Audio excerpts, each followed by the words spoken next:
comments on the screen because it doesn't ever work for me, only on Rollis's thing. So I'll watch the comments on my phone, and we should be live about right now, maybe.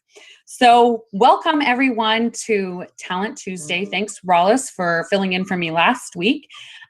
Today is April 13th, and my guest is Miss Takisa Umeh. Thank you so much for joining me. Thank you so much, Leah, for inviting me. I do appreciate it. I'm looking forward to today's talk. Oh, me too. I'm so excited. So for those of you that are just joining us, thank you so much for tuning in. Today, I'm going to be talking to Takisa about candidate sourcing and candidate engagement.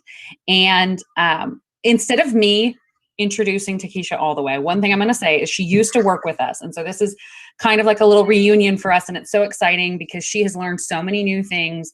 And I want her to share with me and everybody else that's watching today some of the new things that she's learned and what she's doing in the sourcing space and building candidate pipelines and creating great relationships and networks with candidates in the healthcare space. So Takisa, did you want to tell everybody a little bit about yourself and introduce yourself to the audience today? Sure thing. Thanks again, Leah and Rollis. I do appreciate it. So my name is Takisa Umeh. I am a talent acquisition sourcer with Houston Methodist. I've been with them for a little over a year and a half. And just like Leah explained, I do a lot of candidate sourcing across the system. My main focus is on nurse recruiting or nurse sourcing. That's my specialty. And I did a little bit of that, actually I did a lot of that when I used to work with them with HR Maximizer. And so here I am today to just kind of talk a little bit about what I do and how I'm making candidate engagement and sourcing tips across the system. Yeah, no, I'm so happy that you're here today, and I'm excited to learn more about what you know now because you started your recruiting career after you finished your Master's of Business Administration, and you knew you wanted to be in HR, and you weren't super sure about recruiting at first. You're like, yeah, I think, and you were amazing at it, like just a natural recruiter. Could solve tons of problems, could talk to anybody, and just has such a great personality of creating a really great space for people to ask about jobs and talk about jobs and help people find their great careers. Another thing about Takisa is she lives here in Houston, and she also is a wife and a mother of 4 kids under, wait, how old? Are they all under 10 still? Yeah, they're all under 10, 9, 8, 6, and 3. Oh my gosh. And then they're adorable. They're adorable. They're wonderful kids. Amazing, super smart, well-behaved, and just an absolute joy to be around. So I miss them a whole bunch. Well, they miss you guys too. Aww. They kind of grew up in the office those first 2 years I was with you guys. So. Yeah, and the baby quite literally grew up in the office, which was awesome for us. So, well, I am just making sure that we're online. And Jonathan, can you see us online on LinkedIn? He'll let us know in just a second. Yes, Rollis says yes. Okay, I can't see it online right yet. So if there's any comments or anything that you'd like me to answer, Rollis, if you could send those messages to me, that would be super helpful today. All right, well, let's get started. So first, I wanted you to tell me about your work setup right now, because everybody's work setup looks a little bit different than it has in the past. Yes. So I have been working remote since March of last year. Okay. And we did try as an office to go back one day in June last year. But then that's when the second wave of COVID hit. So we returned back home. I kind of have like a virtual office going on. I have my laptop. We actually have a office extender, which allows us to have our phone lines from our office cubicles in our own homes. And so that's super cool. I think that's awesome that people can reach me here in my house on my own work phone number. Is it a hard phone or is it like your cell phone? No, it's a hard phone. Like it's connected through internet through the HMH network at work. And so it's pretty amazing. Like in the beginning we were using our phones. Huh? You're like, so if I called you at your office, you answered at your house. Yep. Houston Methodist. This is Takisha. That would be me. So that's super cool. My kids love it because they think it's like another phone that they can dial out on. So I make sure that at the end of the day, every day, that they shut it off so that they can't call 911 or prank call anybody, because that's what kids do when there's like an extra phone laying around that they have access to. So, and that's pretty much it. You know, I have a headset that I'll use, since most of the time I am making phone calls to candidates within my work time. And then that's pretty much it. You know, definitely different from what it was when I was in the office. Same setup. I just had two screens, and so that's what I missed. So a lot of me and my efficiency had to think of ways to work outside of the box and get things done just as efficient as I was working in the office. But it's worked well. Definitely like the flexibility of being able to take care of what I need to with work, and then if things arise with the kids or needing to, you know, make appointments for them, I can work that around my work schedule. So I love it. So over the summer, or when the kids were home from school, because there was no school in person, how did you deal with that? If you have 4 children. Yeah, so the baby goes to daycare, which I'm super thankful for. And then last year we were able to take advantage of something that they were doing for healthcare workers, and mainly my husband, because he's a frontline worker. He works actually in the hospital with patients, but we were able to kind of have a lot of our childcare costs subsidized through the daycare that we were going to. So that helped. But other than that, like if they were home, I was hiding in a room, like somewhere, needing to make phone calls or being on meetings. Yes, lock the door. I learned that. Like you can't just shut the door when you have kids at home. You have to lock it too. And then you hear people knocking, like, "Mommy, is it safe to come in?" So I would find myself in like the upstairs game room where everybody was downstairs, or like in my bedroom where everybody was downstairs. And then I learned the use of like filters on the computer, because that's something I didn't really have to do when I was in the office. So I could like blur out my background so people wouldn't know I'd be like in my bedroom, because that's awkward, right? In meetings with people, and they're like, "Where are you?" I'm like, "Oh, nowhere," or like a Starbucks background, so they wouldn't think that I was, you know, I'm in my home barista office. Where do you exactly? Would you like a coffee? So had to kind of be creative in ways once people were when kids are here. But I mean, if it's meetings and it's like my group in talent acquisition, they kind of make a cameo appearance, and then, you know, of course, my talent acquisition group, they love it because they like seeing the kids too. But it's kind of like that point where I'm like, don't you guys have something to go do? Like, go watch TV. Like, I don't mind saying go watch TV now, because work's like, I got to do that right now. Right. Well, yeah, and you had to balance so much. I can't even imagine. Like, I honestly, wow, like kudos to you for figuring it out how to work from home. I'm sure it was rather difficult at times. So the other thing I wanted to ask you to start out with was, you know, the past year has been really hard. I mean, your husband is a frontline worker in a hospital. You know, he's there all the time. Your kids are at home. Life is completely different than it usually is. But did you have anything like super positive in the past few months, in the past year, that you're just like, you know what, that was my biggest win? And it could be something super small, or something about work, or something about, you know, like a personal life, but anything that was just a highlight for you this past year.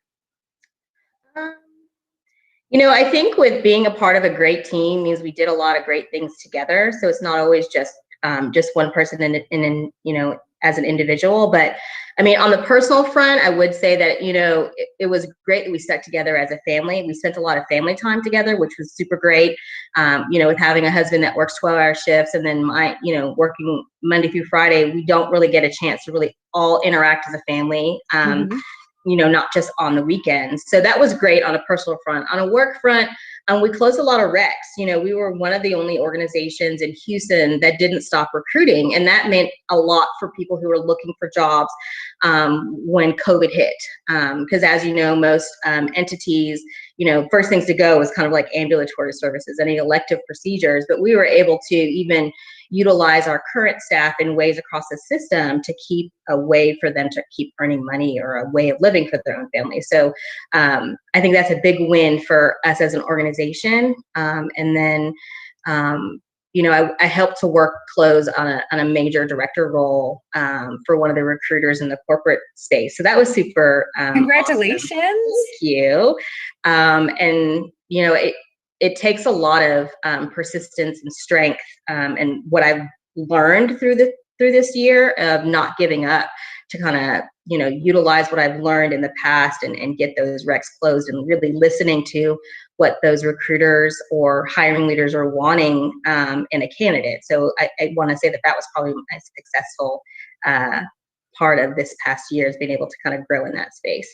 Well, I'm happy to hear that. I'm happy to hear that you had successes, like both in work and at home. I mean, considering everything that's going on, I know sometimes it's hard to even celebrate the little ones, but I think it's even more important right now when things are just so out of the ordinary. And one thing that I know that Houston Methodist talks about a lot, like all the way from the top to the bottom, is resiliency. And it sounds like your team and your department were incredibly resilient and able to continue on with your mission and tasks at hand, and able to deliver, which is just awesome. So great job. And now I want to hear all about sourcing, because when you worked with us, you did a lot more of the end stage recruiting. And now you're in a role where you start the process with sourcing and building that talent pipeline. So I wanted you to explain to the audience, for anybody that doesn't exactly understand sourcing in terms of talent acquisition, what that means and how you do it. Okay, awesome. Yeah, not a problem. So yeah, when I worked with you guys with HR Maximizer, it was a lot of using of like recruiting sourcing tools, and really kind of making that connection, but already having a candidate and sending them over to the hiring manager. Well, sourcing is a lot of stages before that. It is about building a pipeline, meaning that if there's not a job that's open right now, but having candidates ready that are interested in moving to your organization, and keeping that connection with them. So one of the programs that I went through immediately, and everybody on our team has, as soon as I moved to Houston Methodist, was Lean Human Capital. They sent me through like a sourcing program, which was amazing. It's a long course. You get certified. And so I'm a certified sourcer, or certified recruiter through the Recruiter Academy, through the Lean Human Capital. And there I was able to learn all types of different sourcing tools, even from Boolean searches, things that I wasn't really aware of where I was previous to Houston Methodist. And so I'm able to use those tools to find candidates, whether they're active candidates or passive candidates. And that's the biggest thing, is being able to differentiate between the two when you fill a role.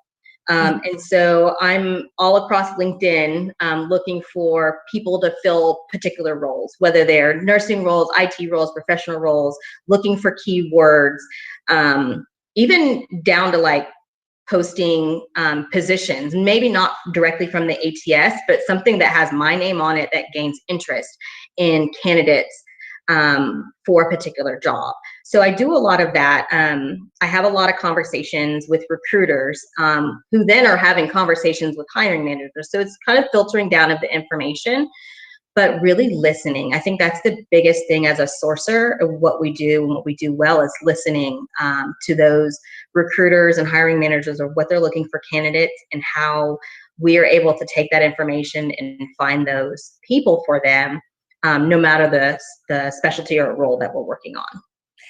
I mean, it makes a whole lot of sense. And what we did and what you did when you worked with us is, you talked to active candidates. We didn't really do a whole lot of passive candidate search, but for an organization your size, I mean, obviously it's amazing that you have a whole department within your talent acquisition, that within your group, that does just sourcing and starts building those relationships and building those pipelines. So one thing I wanted to ask about that is, you said that sometimes you'll post a job that's basically connected to you. Is that like a future job that you're helping to build a pipeline for future positions? Or like, because of EEOC, do you have to actually post only active jobs? How do you work with that? So that's a good question. So we have a couple of different ways that we do it. If it's on LinkedIn, then it's going to be for an active role. In fact, I just did that a little while ago this afternoon before getting on, for a couple of there's like 5 IT roles that I'm working to help source candidates for. And when I'm sourcing for them, they're not going through the ATS, they're coming directly to my inbox. So I can look through their resumes, look for those keywords and seeing if they're making a fit. And then if they're not quite the role or quite the fit for the role that I'm looking for, then I pipeline them, literally pipeline, put them on a spreadsheet, call them pipeline, and then we revisit that candidate once a position becomes available that's open. And that's been working great with the IT recruiter, Kevin Mitchell, so that when a position becomes available, he can automatically send those candidates directly over. The other way that we build go ahead. I'll ask my question when you're okay. The other way that we help build pipelines is we create through a CRM, not the CRM, but our site admin with buyer ads, is we create ghost recs. And so those aren't tied to the ATS. We can call them anything that we want. Like when I first started helping with IT, I just had a posting that was called Application Analyst. I didn't know if it was going to be necessarily directed to Epic or any particular certification, but I wanted to create a pool of candidates that I could have access to quickly to see if they were going to be a fit for once a role became open.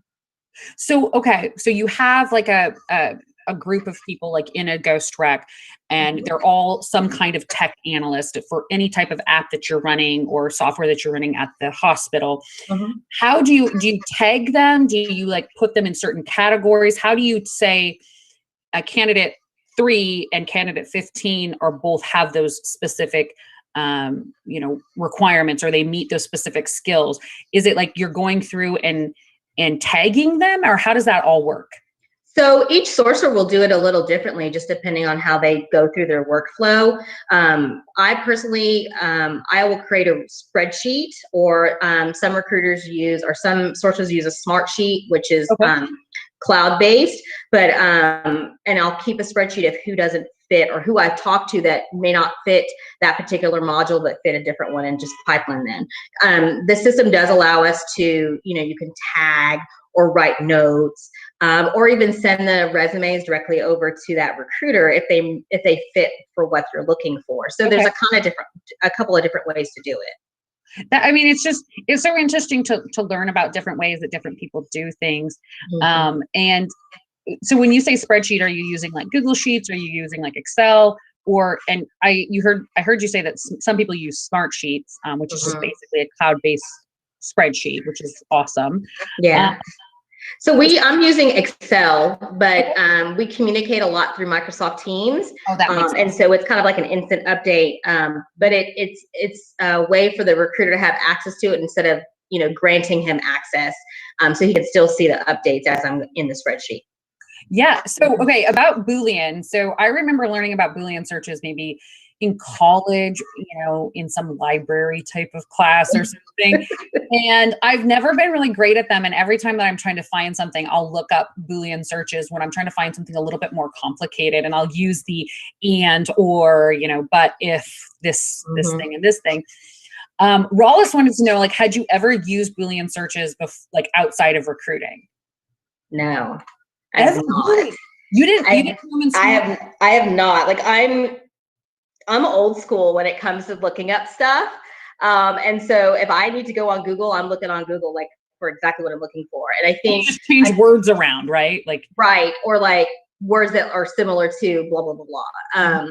And I fell subject to just only looking for people with specific titles, but across industries and even across the same industry, not everybody calls a nurse or an analyst an analyst. So it was super important for me to kind of understand what it meant to do a Boolean search, and then tips and tricks from Lean Human Capital that we have that comes out weekly kind of gives us things that we can use through a Chrome extender. Like there's a Chrome extender that I use now because I'm still not really great at Boolean searches, but there's like a Boolean search tool that you can type in what you're looking for. It creates a Boolean for you, and then you just copy and paste and put it what you're looking for. So it makes it so much easier. That makes sense, because sometimes I even I'll look up how to search for something, right?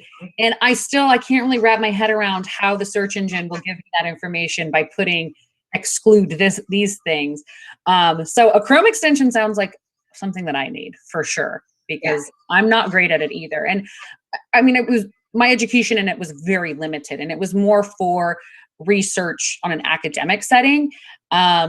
So I'm excited to learn more. Can you explain basically just like what what Boolean searching is? So it's the relationship between two words, or not the relationship between two words. So a lot of in our CRM in telemetry, we would search, for registered nurse and emergency room. So anybody on their resume or their profile that would have both keywords that you would look for. But then we start to realize you want to put a not on there because you don't want to look for anybody that's part of your organization already, or somebody that just applied or whatever. So then you have to put those operators together, the and, the or, the not, or the but, if in that sequence, so that you can pull up the people that you're directly looking for. And that was the key to understanding that not all hospitals or industries call an apple an apple. They call them different things. You can't rely on just searching for somebody's title, because it may not exist in another industry, but that could be a great candidate based on the keywords in their resume. So that's how you would string them together. Okay. Yeah. And when I think of it, like how you would filter in a spreadsheet, how you would filter out information or filter in information.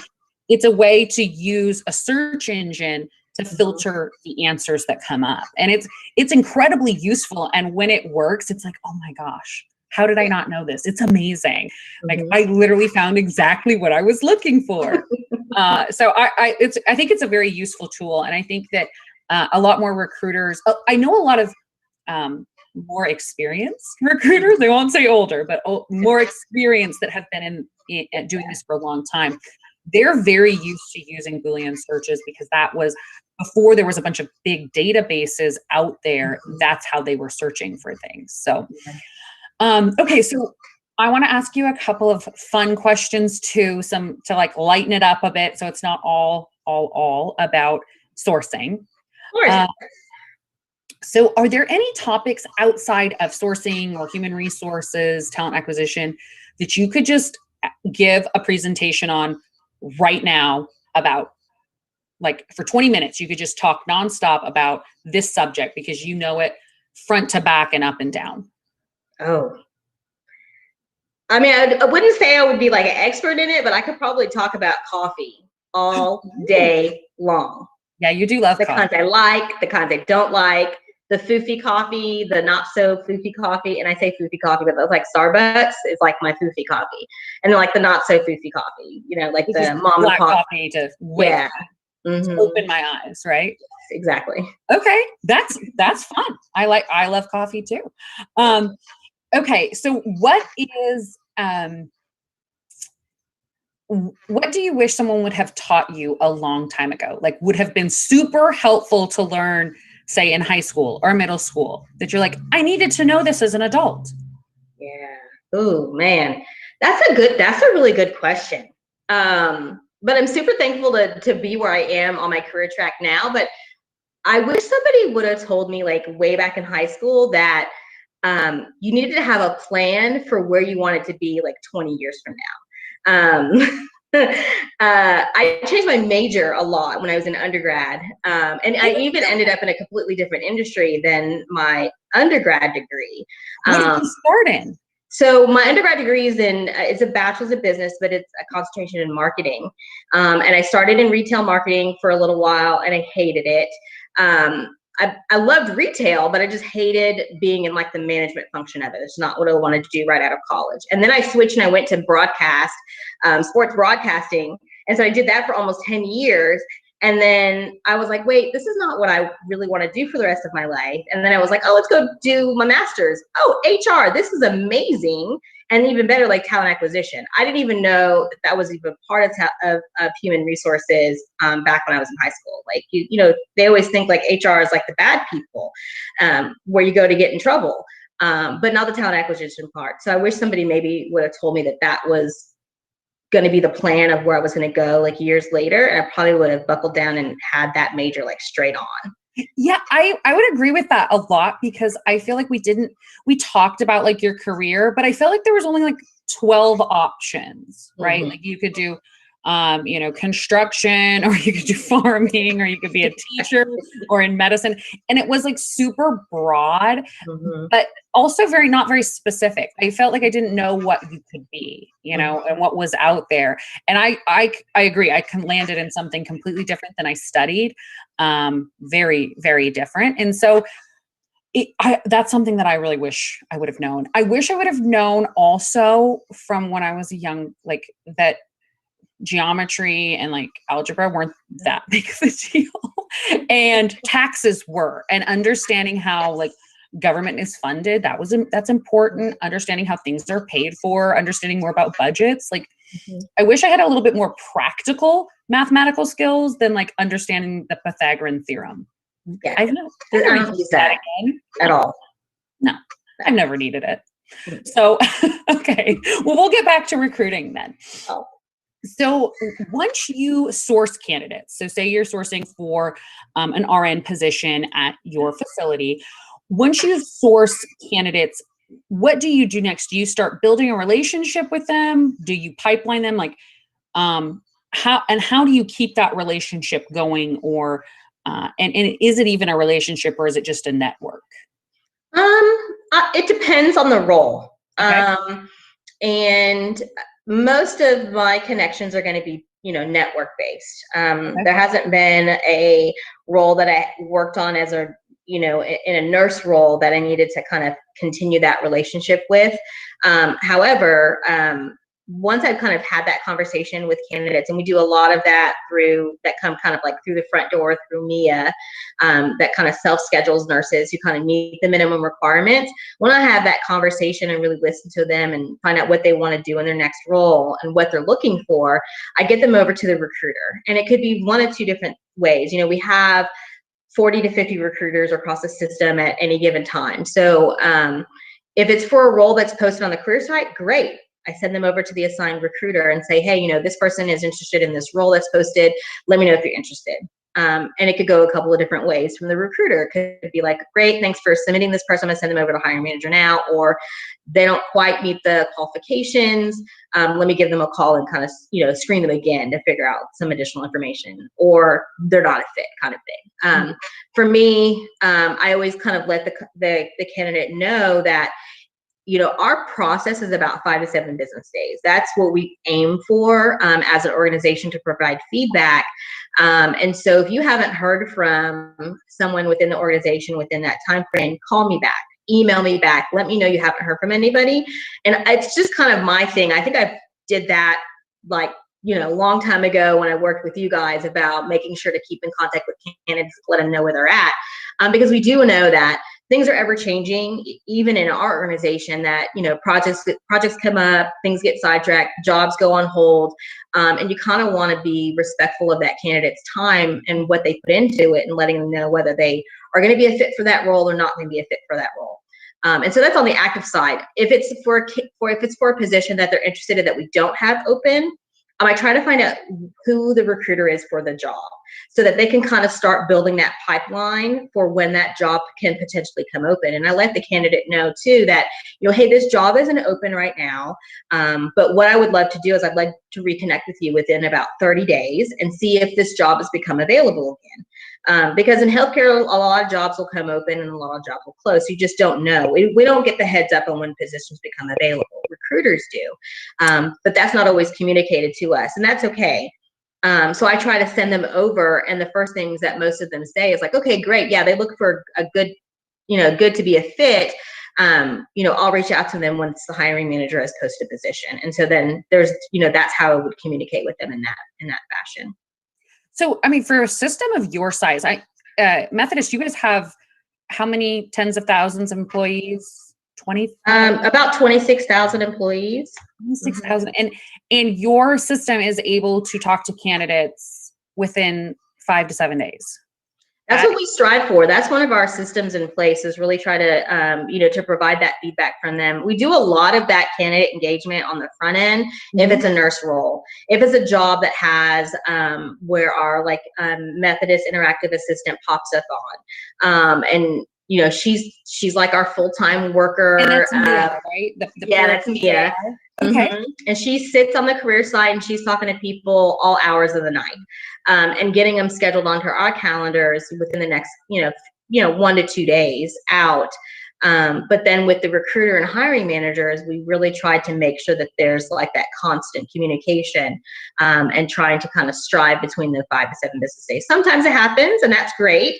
And sometimes it doesn't. And we understand, for whatever reason, hiring managers out, or, recruiters out or whatever, but we just try to make sure that we understand, we communicate is the biggest thing that we try to do. Well, I think that for an organization of your size, I mean, it's a large healthcare organization, but I think it shows the value that you and your team and the organization as a whole places on potential candidates and future potential coworkers. And I can imagine, I've never been in your recruiting process, but I can imagine as a candidate, you feel valued. You feel like, oh, this isn't actually like an active process. It's not me just submitting an application and hoping to hear back in 3, 4, 10 weeks, or just like, oh, thanks, the position's closed now. And a lot of candidates, you hear from candidates all the time, like, make the process easier, make it quicker. Yeah. And, treat me with respect. Like, if I'm going to take the time to do this, I'm looking for a job, I might be a great fit, like, take a chance on me, but let me know either way. And if I'm not a fit, just let me know, and don't make me like wait forever. So it sounds like you guys are doing some amazing stuff with a really large system. So it's impressive. I'm very, very impressed with what you're doing. So I wanted to know a little bit more about Mia, which is your AI chatbot. So your AI chatbot sits on the ATS, like on a job board, right? Like on your job page. And a candidate can ask it different questions. So she's not that intuitive. We programmed. I would love her to be more human, but she sits on all of our nurse 2 and 2B recs, or a nurse role that fits the minimum criteria of at least 12 months of experience. And she also sits on a couple of our float pool positions also, which do require a little higher years of experience, about 24 months. And so she pops up, she starts having a conversation like, hey, thank you for, taking interest in us. Give me your first and last name. I want to put you in touch with a recruiter. And so she kind of goes through this process of asking them, do you have an ADN? Do you have a BSN? Do you have 12 months of experience? Are you licensed? And if the candidate answers yes to all those questions, Mia schedules that candidate on one of 4 calendars. And there's 4 of us on talent acquisition, 4 sourcers. So one of 4 calendars. And then, they receive the calendar invite, we receive the calendar invite as well. And we make that connection or that communication with the candidate at that scheduled time. So, I mean, what an incredible process that's like, it's done for you. Scheduling is like consistently one of the most difficult parts for recruiters or sourcers and candidates. It is really hard to schedule with people because we're all, different time zones. We all have crazy schedules. So I love the automation of that process, and especially that it doesn't have to necessarily be with one specific person, that the calendar, I'm guessing, intuitively moves from schedule to schedule. So like a round robin. We have it set up as a round robin. That makes sense. All right. I love that. So, can you hear my dogs? Oh, I'm at home. That's okay. They're excited. Right. They're saying hello. They miss you. Rawlis wanted to know, do you think that talking to candidates before they apply helps to create a bond that leads to higher conversion rate to the actual hire? And if so, do you know if there's any data to support that? It's a good question. We track our Mia hires with conversations, and we've been doing really, really well. Don't quote me on it. I don't know where we're at this year. I want to say we're around 300 hires already with Mia. Don't quote me on that. I'm sure Carlos is going to ping me later. But we do have data to support it. I think when we have that conversation candidates, or when I have a conversation with candidates, you're able to paint a better picture for them with the recruiter, who then paints that same picture to the hiring manager. I explain to a lot of nurses, it's not just what's on your resume. And a resume, don't get me wrong, a resume is important, but if you don't put emphasis behind particular skill sets that you've gained on that resume, all a hiring manager is going to see is just the words on the paper. So I feel like we kind of like in our group as talent acquisition kind of be able to paint that scene that they want to be painted when they fill out the application. And that is what helps get them hired. It's kind of like the saying, with any ATS, you feel like when you fill out an application, it kind of goes in a black hole. But if you have the opportunity to talk to somebody and make that connection, and it could be for that particular job or another job in the future, there's a higher success rate with getting them onto that organization because you've made that connection, than just looking at those words on that piece of paper. Yeah, I would imagine that there is a much higher conversion ratio when they have a personal conversation, even past like just your AI chatbot. Like if they're able to talk to the sourcer or the recruiter, just for a couple of moments, it doesn't have to be a long time. Yeah. They've created that interpersonal connection to the organization through that person. So that, I think that's pretty impressive. So one of the other things that I wanted to ask you about, so we've talked a lot about sourcing and how you get the candidates there. How do you keep candidates engaged for jobs that might be 4 months down the road, 5 months, a year away, like because you're pipelining them? How are you keeping them engaged, or are you keeping them engaged? No, yes. So definitely, yes. Candidate engagement is the biggest piece to, continuous pipelining of candidates. And we do it a couple of different ways. First, on the career site for us, we have a talent community where, candidates across any specialty are able to kind of opt in for positions, roles, locations that they're interested in working at. And the website in turns, once new positions get posted for those particular specialties or locations, we'll send them an email and saying, hey, check out these new jobs that you may be interested in. So that's a way. And that's a candidate, they are opting in for that. So if they don't go to that part of it, then the career site won't spit much out to them. Then we also do a couple times a month, we do brazen events. There's a system brazen event that we do once a month, every month, with all locations across the system for nurses. And it's not just, OR nurses or ER nurses or ICU nurses, they're all nurse specialties, and they are able to go to a booth, chat with particular recruiters at particular locations and see if there's a fit for them there. And then there's other brazen events that we do that's not necessarily geared to clinical. It could be, corporate brazen event or an IT brazen event that we do that helps to engage candidates. It may or may not be for a position that's open. If it's same thing process, if it's not a position that's open, we have the resume, we've already had a conversation with them, we put them in a pipeline, and then when that position becomes available, then we shoot them over to the hiring manager. So, and I might have missed this, is the brazen event, is that an in-person event or is that a virtual event? It's a virtual event. And since COVID, we've done a lot of those, and they've been very successful. We've even used the Indeed virtual hiring platform, where we actually had a video interviewing process, which was super cool. It's a little bit longer process because it is in kind of a virtual, not in person, but a video based interview. So it's a little bit longer, but we get to have that interaction with candidates about particular interests or what they're good at for positions that are going to be available or are available at the time. So that's a really good segue into me asking you about, so once life somewhat normalizes, whatever that's going to mean for the future, and you say you're back in the office and you could even hold an in-person recruiting event, do you think that your department and other recruiting departments across the nation, are we going to do away with virtual events, or are we going to continue to utilize them because we've realized oh, wow, we can reach a lot more people this way? Yeah. Or will it be something in between, do you think? It's kind of hard to tell. I feel like it's going to be a little bit in between.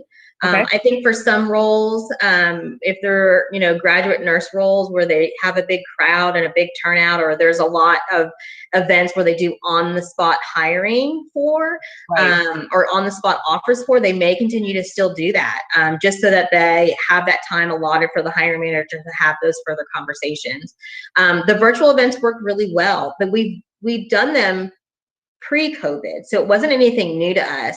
Okay. We saw a spike in attendance because of that, because a lot of those career events we couldn't have because of COVID, or we didn't have a way to keep everybody safe. So there were spikes in COVID event. I mean, not COVID events, but spikes in brazen events because of that.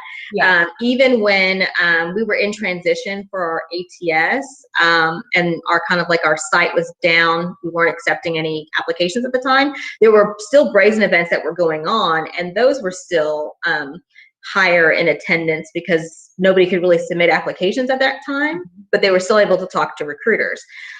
So I would hope that we would still continue with virtual events with maybe kind of like a hybrid approach, depending on the specialty, to do in-person career events as well. Yeah, I think that there's definitely value in both, like especially if you're going to be doing on-the-spot interviews and on-the-spot hiring, the interpersonal connection of an in-person event, like it just can't be beat. And we kind of had, we had to improvise and go to the more virtual world. But I think that once those are able to open back up again, I think that there is certainly a value in those type of events. You start creating that great engagement with your employer brand, with you as a recruiter, and that connection, that relationship that you're starting to build, and that like open communication.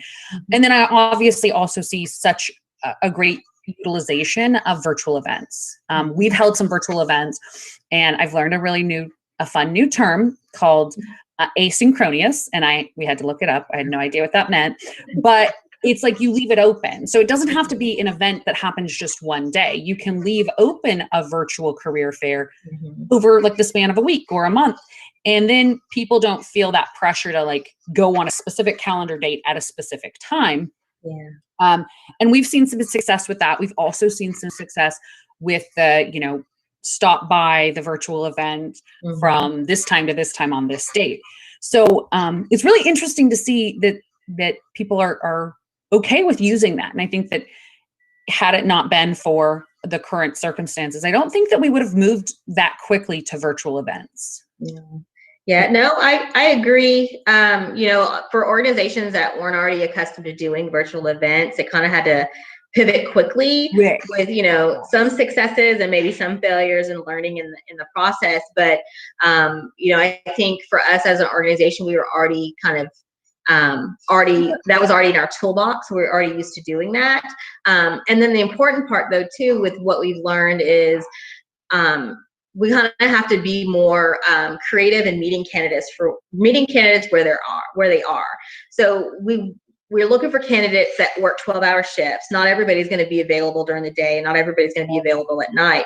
So we're trying out ways to see where can we get the best pool of candidates when we're talking to people during virtual events, because a nurse who works 7 to 7, 7A to 7P is not necessarily taking lunch at 12, and just the reverse. A nurse who's working 7P to 7A, they're not going to be up at 8 a.m. or 10 a.m. They're going to be sleeping and ready for the next shift. And they don't want an 8 a.m. phone call. Exactly. They're not going to want to talk to anybody at 8 a.m. So, really, and I think that's what works well with Mia, the interactive bot, is the fact that she sits on the website and she's on every nurse job that we have, and you can talk to her, 1, 2 o'clock in the morning, or, real late at night, whatever works best for your schedule. And that you can choose that time that works best to talk to somebody or to connect with somebody about a particular job that's open. So, for those of you that are watching that don't really understand or don't know about chatbots and talent acquisition, or what specifically Mia is, or the system, when Takisa says she sits on the website, it's not literally a person. So think about most websites that you go to now. They have a pop-up that's like a chat, and you can ask questions, you can schedule, you can get talk to a person. That's what that technology is. So when she says it sits there, it's basically on top of the website itself or the page itself. and then you can interact with that chatbot. And so just a little tip for anybody that's like, what? There's a person that sits out there on the website? Like, well, I mean, there are plenty of people out there that still believe, I mean, that she's human, and I often forget that she's not human. But when you go back through the chat history, you see that, like, you know, somebody thinks that there's somebody there at 12 o'clock at night. And why aren't you answering me? Yes, exactly. So she has some growing up to do in terms of being more intuitive. But that's just the way we have her programmed right now. Right. You know, and there's the capability that's there. We're just not there yet to utilize her in that way. Right. And I think that as you use that type of technology more, I think that the more intuitive it becomes, because you start including more language and more answers to specific questions. And you actually had kind of a head start with that because you utilized chatbots when you were working with us as a recruiter. So do you feel like when you came in, it wasn't like a crazy new thing for you? No, I didn't. It was pretty awesome to see that another organization was using it, because I was like, oh, this is cool. This brand's making new. Nobody's using it. I mean, but it was still new for everybody at that time. But to see that they really crafted it and kind of honed in on a particular specialty was great. Okay. There's still other, so there's an IT bot, but it's not set up to self-schedule. And then there's a nurse practitioner and a PA bot that's set up to self-schedule also. So, I mean, we're utilizing her in different ways that make sense for us as an organization, while still trying to find out how else we can use her in other ways to kind of help build that candidate pipeline for other specialties. No, I love new technology. I love hearing about it and learning about it and trying different things. And so you actually have tried a bunch of different applicant tracking systems, right? With us, you've tried a couple of different, and your current job, you have used some. What are some features in applicant tracking systems that you're just like, I can't live without this. I love this feature. And you don't have to name specific applicant tracking systems, because I'm sure that might be a conflict of interest or something. But what features do you use every single day? I definitely love the fact that you have a CRM that is connected to your ATS, and you'll be able to, and the CRM is where you house your talent pool for your talent community. You know, it's that area where people opt in to find out about particular jobs that they're interested in. They may not have physically applied to a job, but they have some interest in your organization. And so that functionality for us as sourcers is huge, that we can take that interest, pick up the phone, have a conversation with them, and send them directly over to a recruiter. And that recruiter, still within the same system, can send them on to the hiring manager. We were just having that conversation with Kevin earlier today, that's one of the functionalities that he loves, is that you can take this and everybody is still utilizing it within the same system without having to download the resume, send the email, attach the resume, and then provide feedback. Everything is housed in one system.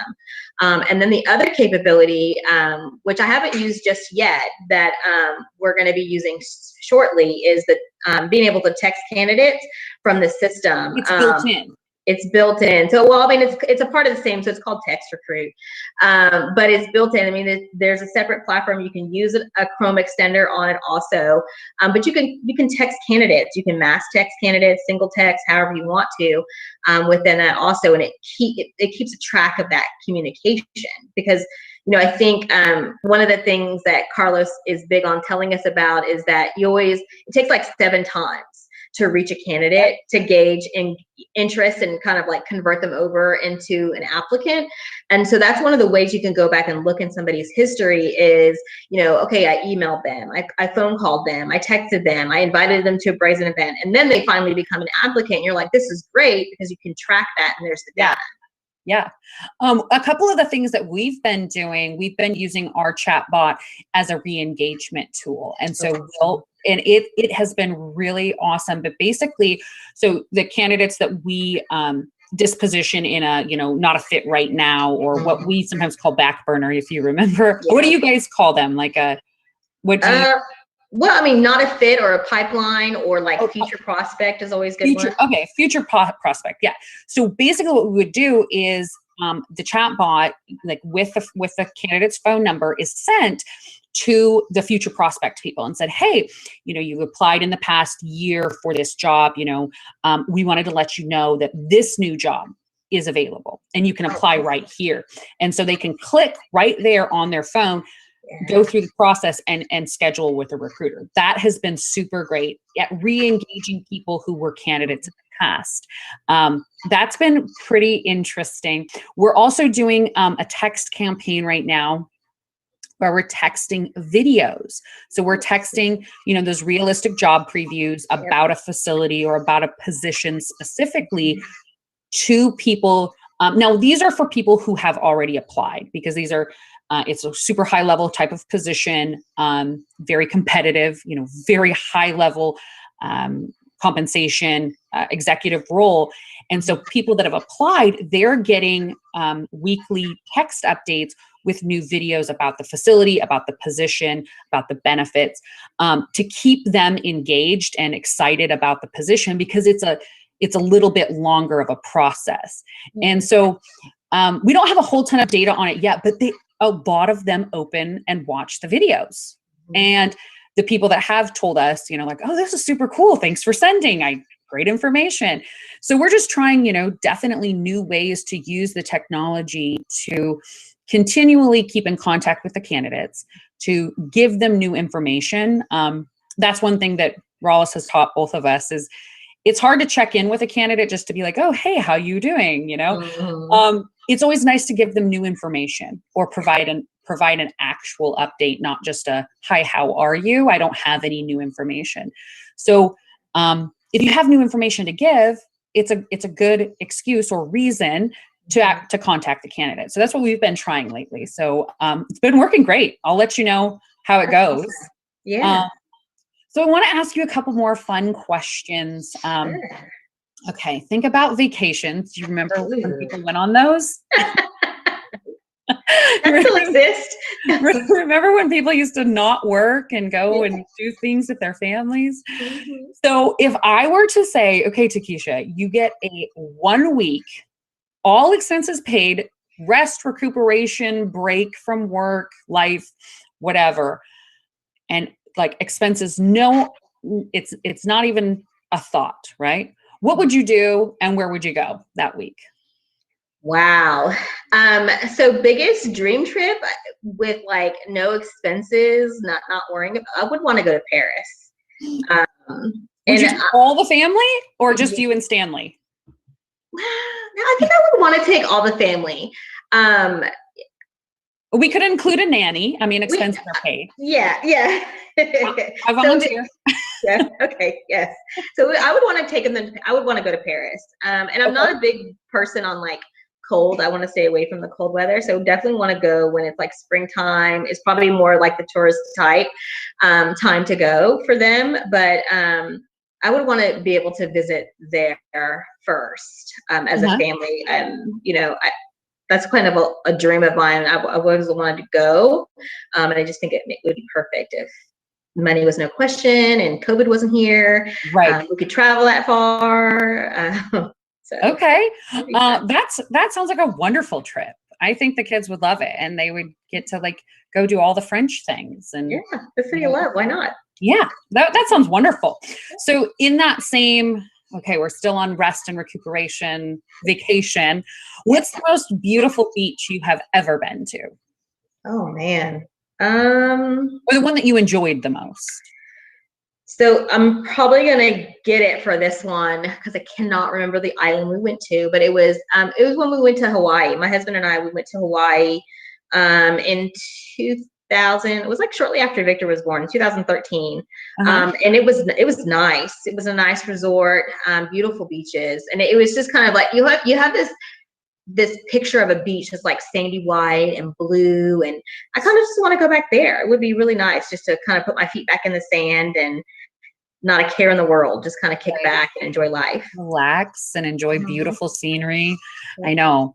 I can't wait to go on a vacation again because I used to travel all the time and all of a sudden it just stopped immediately. And I'm kind of like, I'm ready to go again. I'm ready to get out there in the world and see things again. So before we end today, I wanted to ask you just a couple more quick questions. There's a lot of people who contact us about, like, how do I get into HR? How do I get into recruiting? How did you get your start? So, and Ross just actually asked, what advice would you have for someone who's just starting out in recruitment or sourcing? I think the biggest thing to do or to find out is try to gain access to as many tools as possible. Or find somebody who's, that could be your mentor. As I mentioned, I started out, I was in sports broadcasting, I was like in transmissions, and I flipped over to HR. That's because I went and I did grad school, and I spent the money to do that, which was fine, which is great. It got me to where I wanted to be.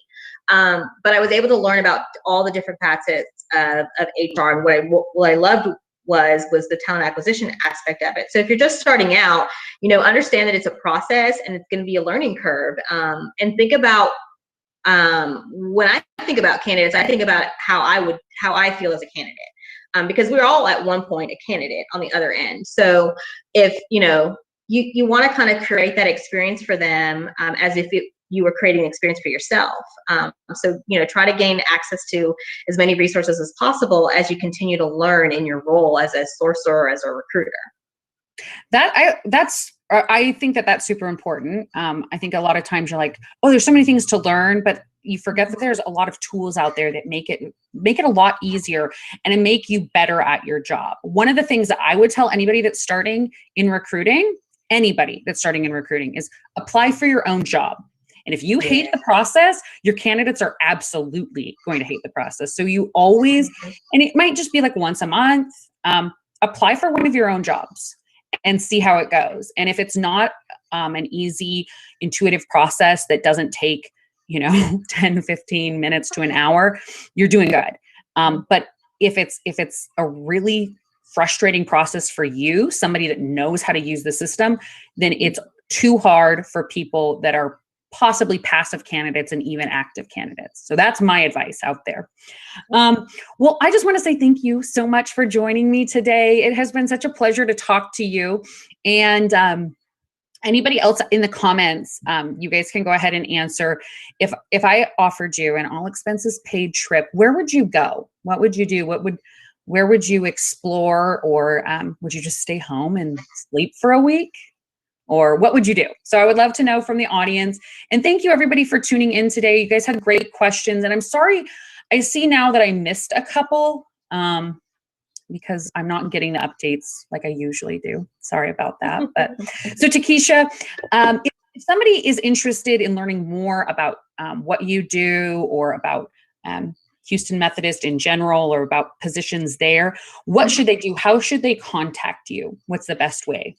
So as I mentioned before, I'm big on network and making connections. So find me on LinkedIn, send me a connection request.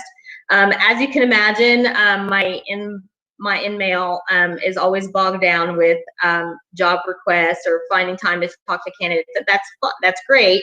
But then if you're interested in a position with Houston Methodist, go on the career site, look at houstonmethodistcareers.org and see if there's a position that fits what you're looking for. And then let's have a conversation about it. It could be nursing, it could be anything. I'm willing to kind of help be that resource to, help as many people as possible find, positions with it if that's what they're interested in doing. That's awesome. Well, thank you so much for your time and being so generous with all of your advice and knowledge. It's wonderful. And for those that are watching that need your SHRM activity credits, it was just posted on the chat. And Chris M says that they would go to Australia for sure. I've never been, and I desperately would love to go. So I agree with that. So thank you so much for those comments. I really appreciate it. And have a wonderful time for the rest of the week. And I'll see you next Tuesday on Talent Tuesday. Bye, Leah. Bye. So Takisa, we actually just stay on. Jonathan will stop the stream. It'll be about 1 minute. Do you need to get on another call? No, I'm okay for now. What's that? No, we just have to, like, the stream ends and we don't want to cut it off by ending the call. Okay. Yeah. No, that makes sense. You did amazing. Was this your first live show? It was. You did so good. So thank you. There's a couple spots where like you were explaining the way that you explain